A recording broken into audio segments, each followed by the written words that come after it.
ui nôm bị chọc ớt bong ôn ơi nôm bị chọc nơ cha nhom ní từ môn bả bả bong ôn ơi pru lời ní mong pram của mùi là nghĩa vậy chân nha mà hai nhâm môn bay mong môn kê nằm bay ao dừa cà phê dừa làm nà ca là o chẳng á lời ní thưa anh che lạnh sau cà phê ấy nà tê cha hai bong ôn thì pu nôm bị chọc xót ní vô cha đôi chuyện bẹp nà đẻ thì pu nhóm cho chuyện riêng đật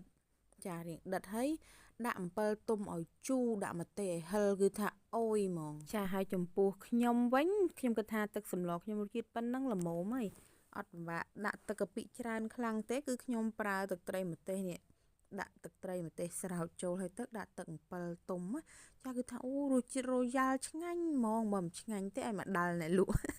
និយាយលេងបងប្អូនហើយមកមើលមុខអ្នកលក់លេងប៉ល់មែនចានិយាយលេងសាយខ្លះទៅកុំឲ្យបងប្អូនថាអ្នកលក់នេះរឹកពៀអីណាការពិតអត់ទេរួយរាយតាក់ណាស់បងប្អូនអើយហើយអ្នកលក់ចេះស្រឡាញ់សុខភាពអញ្ចឹងកុំបារម្ភមិនមែនស្រឡាញ់តែម្នាក់ឯងទេសូម្បីតែអ្នកញ៉ាំ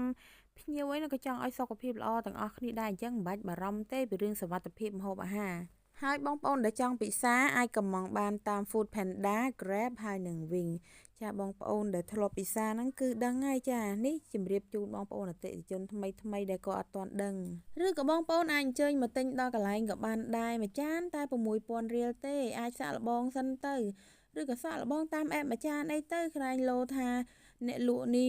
ធ្វើអត់ឆ្ងាញ់អីអញ្ចឹងណាហើយបើសិនជាមកដល់ផ្ទះក្រែងលោថាឃើញបើកទ្វារទូចមួយអីថាអ្នកលក់អត់លក់អីទៅអត់ទេបងប្អូនលក់ចេញធម្មតាទេចាដោយសារភាគច្រើនគឺលក់នៅតាមក្រុមហ៊ុនដឹកជញ្ជូនអញ្ចឹងហើយបានរុញបងប្អូនទៅខាងក្រុមហ៊ុនដឹកជញ្ជូនចាឲ្យបងប្អូនភាគច្រើនដែលគាត់អញ្ជើញមកដល់កន្លែងហ្នឹងក៏គាត់ខ្ចប់យកទៅផ្ទះដែរអរគុណបងប្អូន